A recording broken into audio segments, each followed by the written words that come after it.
Hear me, nations of the world. My power is without limit. I can turn day to blackest night, summer to winter. But I am above all a reasonable man.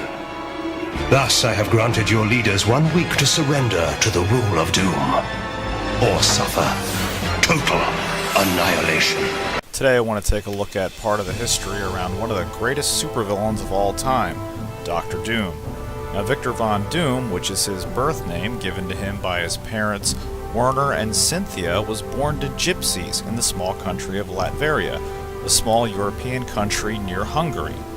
Now, that country was ruled by King Vladimir, and Victor Von Doom's mother, Cynthia, dabbled in sorcery and made a deal with Mephisto for great power, which eventually ended up killing her, and he consumed her soul. Plagued with grief and consumed by rage, Dr. Doom started dabbling in sorcery with his mother's artifacts and soon became very practiced in the black arts and in magic. He eventually would go on to challenge Mephisto every year to see if he could free his mother's soul from hell. Dr. Doom went on to State University, where he would meet Reed Richards, a fellow intellect and scientist who would challenge him in his own right and extended his friendship. Doom scoffed at Reed Richards' offer of friendship, believing that he was far more intelligent than any mortal man. During his time at university, Dr. Doom would use his great intellect to invent many machines to try to transport his consciousness to the netherworld and release his mother's soul from Mephisto's grasp.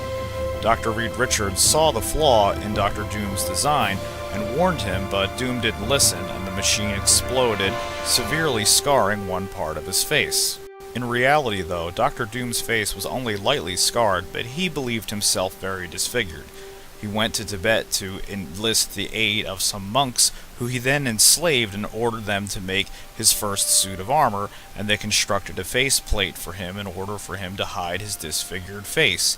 He made them put it on his face before the steel had cooled, ensuring that if he hadn't been disfigured before, that now he definitely would be. After donning his new moniker, Dr. Doom would soon take on superheroes of all calibers and ranks, like the Fantastic Four, which he would almost beat to a standstill numerous times, Spider-Man, which he beat to within an inch of his life and almost killed him, Magneto, which he made cower on his knees in front of him in absolute servitude and made him pledge his allegiance to him.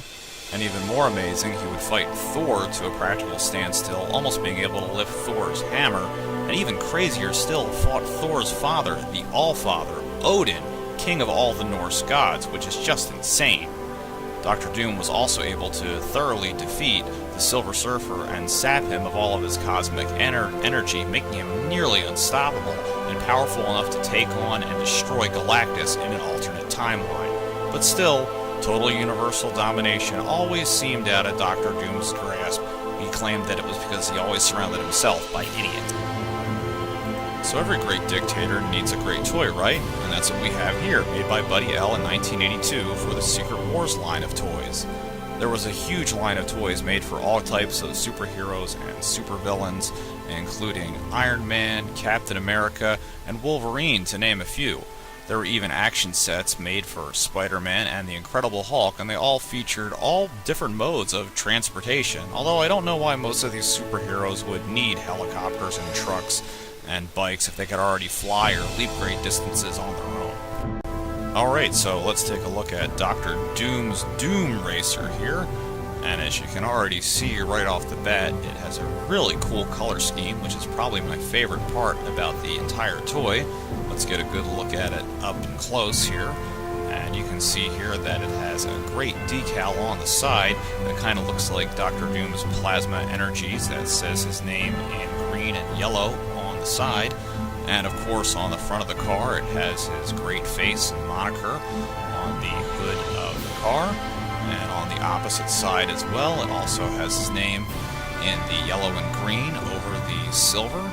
And this is a stainless steel car, so it is pretty heavy. The wheels are constructed nicely, and Dr. Doom is a rubber figure, but unfortunately some of his silver paint has come off. I think it's pretty cool. Alright guys, I hope you enjoyed taking a look at the Buddy L Dr. Doom mobile today, and I'll see you back here next week for another review. Hey guys, if you liked the video that you just watched, go ahead and hit that subscribe button down below. And if you do the Facebook or Twitter thing, follow me at #KingOfRetro. See you next time.